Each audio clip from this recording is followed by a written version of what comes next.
বাংলাদেশি মালিকানাধীন ক্লাব, তাও কিনা ইংল্যান্ডে। স্বাভাবিকভাবেই রোজ রহমান কদর দেন বাংলাদেশি ফুটবলারদের।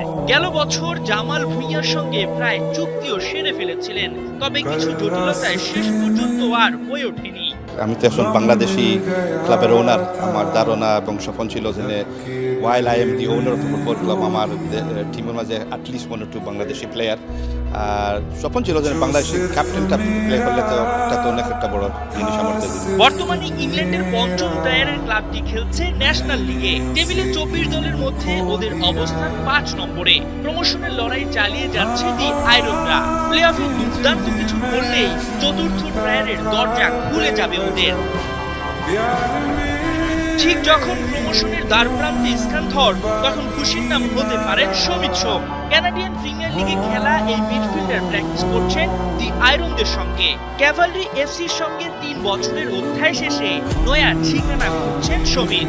শোনা যাচ্ছে ক্লাবটি প্রমোশন পেলে এবং সুযোগ সুবিধা নিশ্চিত হলে প্রথম বাংলাদেশি হিসাবে স্থানান্তরের সঙ্গে চুক্তি করতে পারেন এই তারকা। যদিও বাস্তবতা বলছে সে সম্ভাবনা কম, তবে সম্ভাবনা উড়িয়ে দেয়া যাচ্ছে না অন্য বাংলাদেশিদের নিয়ে। গেল বছরের নভেম্বরে খেলাযোগ্যে দেওয়া রোজ রহমান জানিয়েছিলেন তার স্বপ্নের কথা। ক্লাবের মালিক হিসেবে আপনার স্বপ্নটা কি থাকে? প্রথম তো আমার ক্লাবের জন্য দ্য ক্রিকেট প্রমোটেড, আর secondly I want Bangladeshi football যেরকম ক্রিকেটে এগেন একটা স্পিরিট আমি দেখতেছি এখন। Hamza I know the people play, এখন everybody is talking about Bangladesh. ইউটিউবে থাকি, এই বাংলাদেশ, ও হামজা চৌধুরী ইজ প্লেইং, ও Jamal is playing. So I think আমার ধারণা আছে ইনশাআল্লাহ that over the next few years I can definitely will see some sort of improvement if I can take people from Bangladesh from the academy এগুলো play in the position, especially English football. এটা তো অনেক বড় জিনিস। এটা তো আমরা বাংলাদেশি মালিকানায় বদলে গেছে প্রায় 130 বছর বয়সী ঐতিহ্যবাহী ক্লাবটির চিত্র।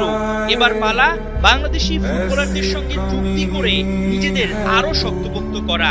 গুঞ্জন আছে জামাল ভুঁইয়া, তারিক কাজীদের দিকে পাখির চোখ করে রেখেছে দি আয়রনরা। তবে কি ইস্পাতের মতোই স্থানান্তরের ভবিষ্যৎ মজবুত করে গড়ে তুলবেন বাংলাদেশিরা? প্রশ্ন তোলা থাক, বাকিটা হয়তো সময় বলে দেবে। হাসান সজীব, একাত্তর।